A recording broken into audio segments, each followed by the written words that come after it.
So ngayong araw, kwentuhan lang tayo. Yun, tamang kwentuhan lang tayo mga tropa. Samahan nyo. May kukwento ko sa inyo. Alam ko naman wala namang kakwenta-kwenta, pero pagpasensyahan nyo na.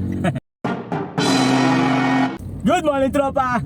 So today is November 3, 2025. So ngayong araw mga tropa, pasok na tayo ng trabaho. Sa schedule natin na third shift, which is 10 PM hanggang 6 AM. So kung mapapansin nyo, nakakotse tayo. Kahit ayaw ko pero wala tayong magagawa dahil umuulan na naman.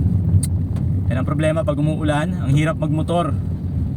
So mas maigi magsasakyan tayo. Ang kaso, syempre yung gasolina. So magpapagas na naman tayo. So ngayon, maaga tayo umalis ng bahay.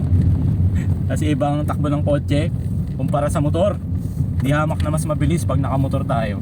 Pag nakamotor, maalis ako sa bahay ng alas 9. Pero pag nakakotse, umalis ako sa bahay ng around 8:30. So nagdagdag tayo ng 30 minutes. Malabo na yung mata ko mga tropa.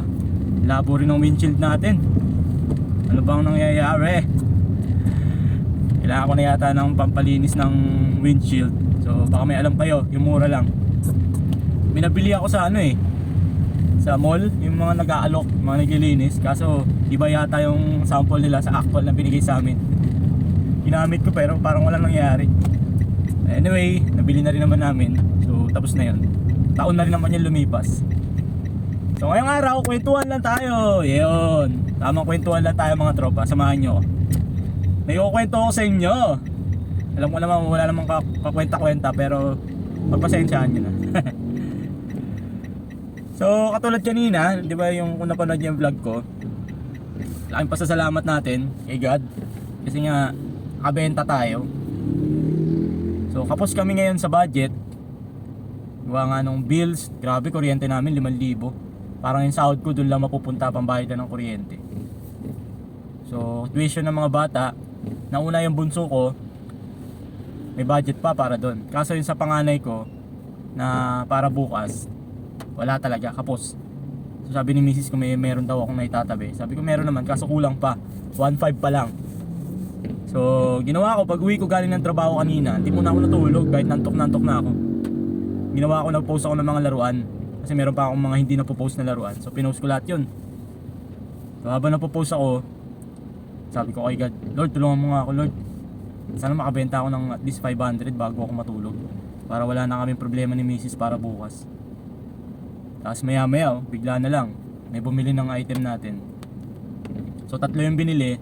Pag tinotal mo yung 3, nagkakahalaga ng 500 pesos. Ay, malakas ka talaga sa'yo Lord, thank you. So sa mga ganung pagkakataon, hindi ko naman sinasabi na hindi imposible o imposible na paghihingi tayo kay Lord hindi matutupad. So sinasabi ko, si Lord, ano lang siya, tropa. Kumbaga way lang siya para magkaroon tayo ng inspirasyon, lakas ng loob. Hindi pwedeng iaasa natin lahat kay God. Kailangan kumilos talaga tayo. Hindi naman pwedeng bibigyan tayo ni God ng 500 sa GCash. Di ba? So sabihin mo, Lord, tulungan niyo ako, kulang ako ng 500. Tapos bigla-bigla may papasok sa GCash mo 500. Hindi ganun. So kailangan gumawa tayo ng paraan. So si God, tutulungan niya lang tayo na mayroong tao na bibili ng laruan. Alam niyo, kung laruan man yung business nyo, damit, pagkain. So yun yung magiging instrumento, yung pagtulong ni God na may bumili sa'yo. Hindi yung may papasok sa GCash mo na 500. Saya ko talaga. Kaya kanina tulog agad ako eh. Nung pumasok na yung 500 sa GCash, pagkahiga ako, tulog agad ako. Maya gising na ako kasi nag-alarm ako ng alas 3. Kasi sabi ko magbebenta ulit ako. So pagising ko lang alas 3, siyempre toothbrush, kape. After nun, yun, benta na naman. So awa ng Diyos, nakabenta na naman tayo ng 300. So bago tayo pumasok, so total of 800 yung kinita natin ngayong araw, di ba? Thank you Lord, thank you God. Siyempre thank you rin sa sarili ko kasi hindi ko yun magagawa kung wala yung diskarte ko. So ano lang mga tropa, bigyan ko lang kayo ng idea.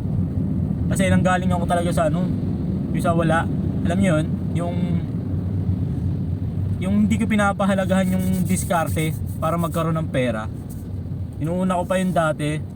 Hindi ko masabi, siguro bata pa ako dati, siguro wala pa sa isip yung mga gantong bagay, kaya hindi ko ginagawa dati. Pero mas maganda sana as much as possible habang bata pa, ganito na dapat yung thinking natin na kailangan madiskarte ka para may pera ka lagi sa bulsa, para hindi tayo mukhang kawawa.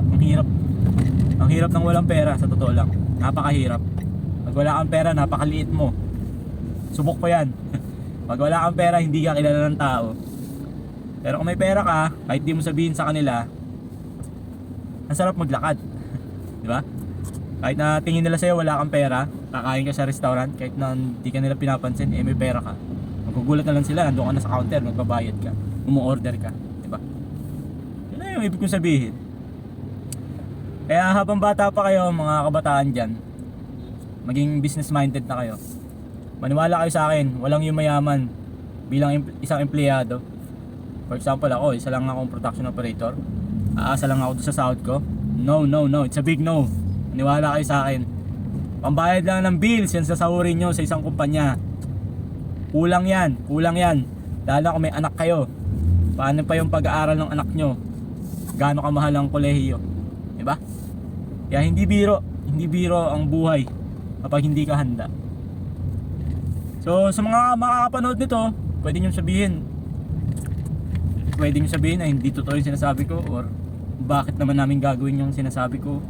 Pero payong kaibigan lang, payong tatay, payong kuya, para hindi kayo mahirapan, para lagi tayo may pera sa bulsa. So yun lang mga tropa, traffic na. Hanggang sa susunod, kwentuhan ulit tayo. Diba si Tonton? Peace, bye.